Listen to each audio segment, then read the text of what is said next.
Hi guys! Here's how you can add DMARC records to your site using cPanel. First, log into your cPanel. We're already logged in, so let's get started.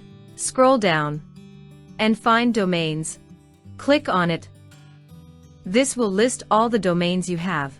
Now, choose the domain for which you want to add the DMARC record. Here's our domain. Click on Manage. From here, we can add the DMARC records. Click on Modify the zone. In this section, click on Add Record. We need to add a TXT record, so choose TXT.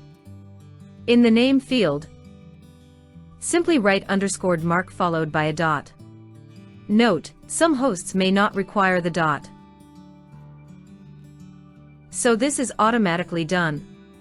In the record field, type the following value: v equals DMARC1, p equals none, rua equals mail to your email at example.com. Make sure to replace it with your actual email address. I'll write our email here. And save the records. We have successfully added the DMARC records for our website. Thank you very much.